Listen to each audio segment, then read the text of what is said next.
बहुधाम सवारहि धाम जति बिसिया हरिलीन नरहि विरति तपसी धनवंत दरिद्र रही कलि कौतुक तात न जात कही कुलवंती निकारहि नारी सती प्रह आनहि चेरिनि बेरी गति सुत मानहि मात पिता तब लो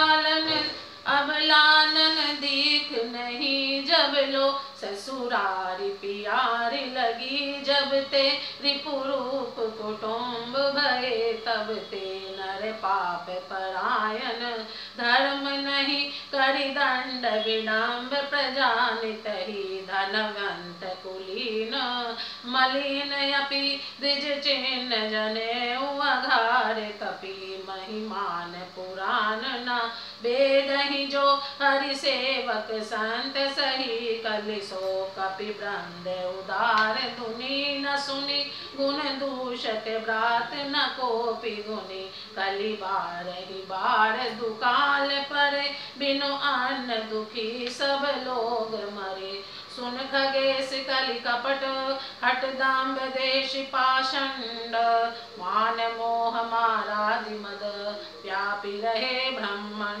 तामस धर्म करई नर जप तप व्रत मखदान देव न बरसई धर नहीं भय न जामहि धान। सन्यासी बहुत धन लगाकर घर सजाते हैं, उनमें वैराग्य नहीं रहा, उसे विषयों ने हर लिया। तपस्वी धनवान हो गए, गृहस्थ दरिद्र है। तात कलयुग की लीला कुछ कहीं नहीं जाती। कुलवंती और सती स्त्री को पुरुष घर से निकाल देते और अच्छी चाल को छोड़कर घर में दासी को ला रखते। पुत्र अपने माता पिता को तभी तक मानते जब तक स्त्री का मुंह नहीं दिखाई पड़ा। जब से ससुराल प्यारी लगने लगी तब से कुटुंबी शत्रु रूप हो गए। राजा लोग पाप परायण हो गए, उनमें धर्म नहीं रहा। वे प्रजा को नित्य ही बिना अपराध दंड देकर उसकी विडंबना दुर्दशा किया करते हैं। धनी लोग मलिन नीच जाति के होने पर भी कुलीन माने जाते हैं।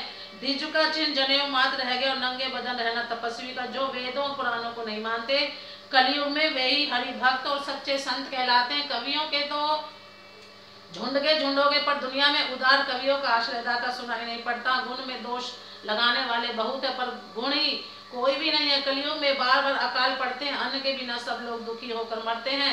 हे पक्षीराज गरुड़ जी, सुनिए, कलयुग में कपट, हट, दुराग्रह, दंभ, द्वेष, पाखंड, मान, मोह, काम आदि अर्थात काम, क्रोध, लोभ और मद ब्रह्मांड भर में व्याप्त हो गए, छा गए।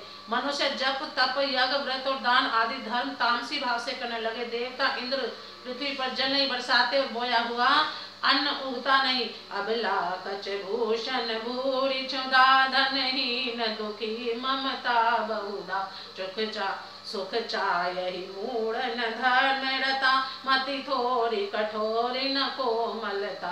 नर पीड़ित रोग न भोग कहीं अभिमान विरोध अकार नहीं। लघु जीवन संबत पंच दशा कल पांत न नाश गुमान ऐसा।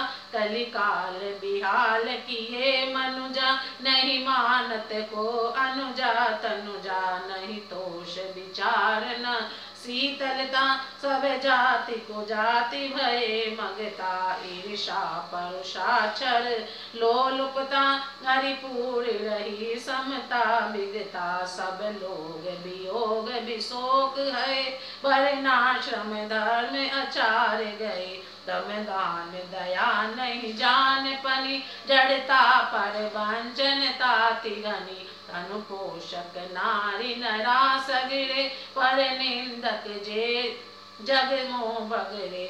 सुन ब्यालारी काल कली मल अवगुण आगार गुणौ बहुत कर जुग कर बिन प्रयास निस्तार। कृत जुग त्रेता द्वापर पूजा मख अर्जो जो गति होई सो कलिकाल हरि नाम ते पावहि लो। स्त्रियों के बाल ही भूषण, उनके शरीर पर कोई आभूषण नहीं रह गया और उनको भूख बहुत लगती है, अर्थात वे सदा अतृप्त ही रहती हैं। वे धनी बहुत प्रकार की ममता होने के कारण दुखी रहती है। वे मूर्ख सुख चाहते हैं पर धर्म में उनका प्रेम नहीं है। बुद्धि थोड़ी और कठोर है, उनमें कोमलता नहीं है। मनुष्य रोगों से पीड़ित है, भोग सुख कहीं नहीं है। बिना ही कारण अभिमान और विरोध करते हैं। 10-5 वर्ष का थोड़ा सा जीवन है, परंतु घमंड ऐसा मानो कल्पांत, प्रलय होने पर भी उनका नाश नहीं होगा। कलिकाल ने मनुष्य को बेहाल अस्त व्यस्त कर डाला। कोई बहन बेटी का विचार नहीं करता। लोगों में न संतोष है, न विवेक है, न शीतलता है। जाति कुजाति सभी लोग भीख मांगने वाले हो गए। ईर्ष्या, डहा, कड़वे वचन और लालच भरपूर हो रहे हैं। समता चली गई। सब लोग वियोग और विशेष रोग से भरे पड़े हैं। वर्णाश्रम धर्म के आचरण नष्ट हो गए। इंद्रियों का दमन, दान, दया और समझदारी किसी में नहीं रही। मूर्खता और दूसरों को ठगना यह बहुत अधिक बढ़ गया। स्त्री पुरुष सभी शरीर के ही पालन पोषण में लगे रहते हैं। जो पराई निंदा करने वाले जगत में वे ही फैले हैं।